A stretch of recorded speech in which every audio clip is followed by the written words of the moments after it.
नमस्कार दोस्तों।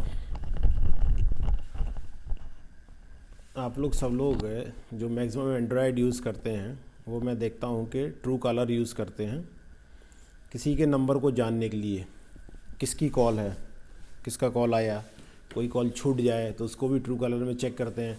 आईओएस वालों में क्या है कि वो पैसे मांगता नहीं है, तो फिर भी आईओएस वाले सिस्टम वाले क्या करते हैं कि उसको नंबर को कॉपी पेस्ट करके वापस फिर से ट्रू कॉलर में डालते हैं ताकि वो पता कर सकें कि नंबर किसका है। देखिए कई बार हम लोग अनजाने में बहुत सारी चीज़ें ऐसी कर बैठते हैं कि अपना डेटा हम दे देते हैं। आजकल क्या है, आईटी कंपनियों को इसी में प्रॉफिट है कि वो डेटा सेल आउट कर देते हैं, बेच देते हैं। ये हमें अनजाने में पता ही नहीं चलता कि हमारा डेटा चला गया कैसे। ट्रू कॉलर को हम बहुत सारी चीज़ों का एक्सेस दे देते हैं, कॉन्टैक्ट का उसका, क्योंकि कॉन्टैक्ट लिस्ट आ जाती है उसमें, है ना। हम अपनी मेल आईडी देते हैं, उस पर सारी तरीके से डिटेल दे देते हैं।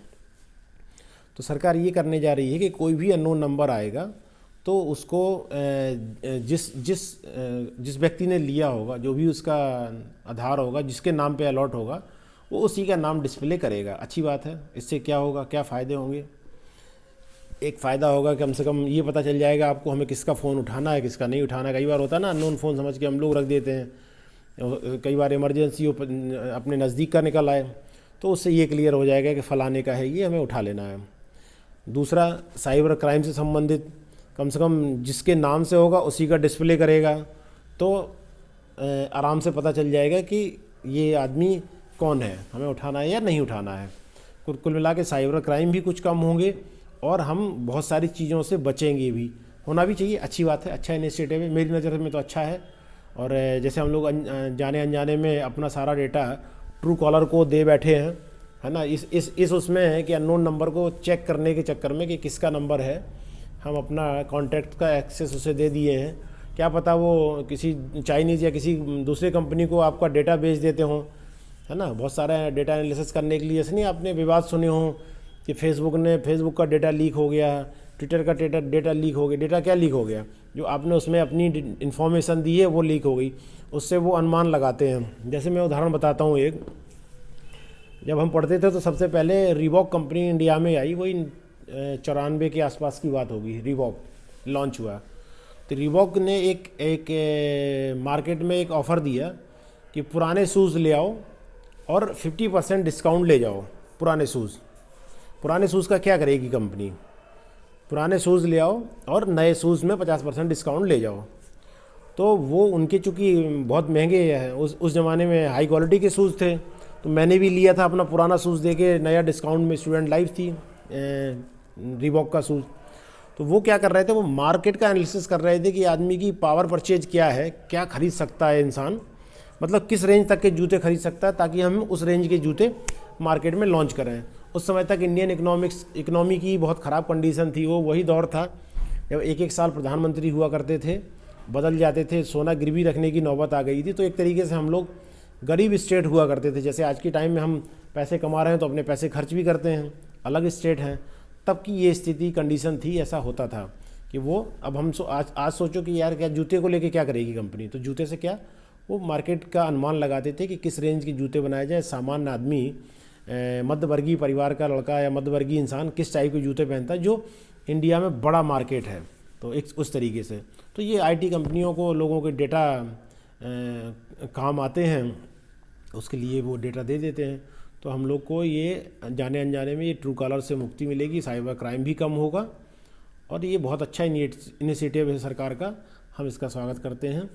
इस तरीके के बहुत सारे चेंजेज आना चाहिए साइबर क्राइम रोकने के लिए, क्योंकि आज के युग में अब देखो क्राइम, आप ये मान के चलो कि फिजिकल क्राइम आज के टाइम में अब से ठीक 5 साल पहले चले जाओ, 5 या 6 साल पहले चले जाओ, तो फिजिकल क्राइम बहुत ज़्यादा होता था, लूट डकैती उस तरीके की।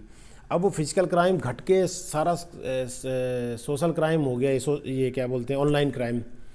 क्या है इसमें, खतरा भी कम है और पैसे भी आ जाते हैं। पकड़े गए तो प्रूफ होने में बहुत सारे झंझट है ना, और दिन भर ट्राई करते रहते हैं। आपने फिजिकल अपराध से कम समय में ज़्यादा ठगी कर लेते हैं। तो इस दिशा में भी कुछ ना कुछ जल्दी नियम बने, ऐसा कि बोगस नंबर बंद हो जाए, सभी ओरिजिनल नंबर ही वर्किंग हो, ताकि पकड़ा जाने वाला व्यक्ति ये ना कह सके कि ये मेरा नंबर नहीं है, मैंने नहीं यूज़ किया। या उन दुकानदारों को भी मुलजिम बनाया जाए जो पैसे के लालच में सिम बेच देते हैं एक्टिवेट करके, दूसरे के आधार कार्ड पे सिम बेच देते हैं एक्टिवेट करके। ये भी बंद होना चाहिए। जिसका सिम हो उसी के फिंगरप्रिंट हो, उसी का आधार हो। ये पुनः मैं तो कहता हूँ इसमें सरकार को रिवीजन दाखिल करना चाहिए सुप्रीम कोर्ट में। जो प्राइवेसी का हवाला देके ये बंद करा दिया गया था, इससे क्या हुआ? क्राइम नहीं बंद हो पा रहा है, क्योंकि फ़ोन का एंड पॉइंट नहीं होगा तो हम पकड़ेंगे किसको? तो होता क्या है, दो चीज़ का फ़ायदा उठा रहे हैं इस समय क्रिमिनल साइबर क्राइम में। एक, दुकानदार लालच में सिम एक्टिवेटेड बेच देता है। दूसरा, जिस बैंक अकाउंट में पैसे जाते हैं वो फर्जी होता है। फर्जी अब क्यों बन जाता है इतनी जल्दी? क्योंकि कस्टमर को तुरंत खाता खोलने की सुविधा मिल गई है। ले जाओ सामी चीज़ें दो, खाता खुलवा लो। पहले क्या होता, गारंटर लगता था, इंक्वायरी होती थी, वो हो गई बंद। तब तक समझते हैं, तब तक वो आदमी पैसा निकाल के लेके चला जाता है।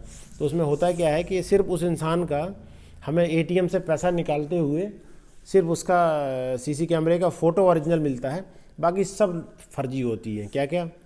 उसका फ़ोन चोरी का यूज़ करता है, उसमें सिम फर्जी यूज़ करता है किसी दुकानदार से लेके।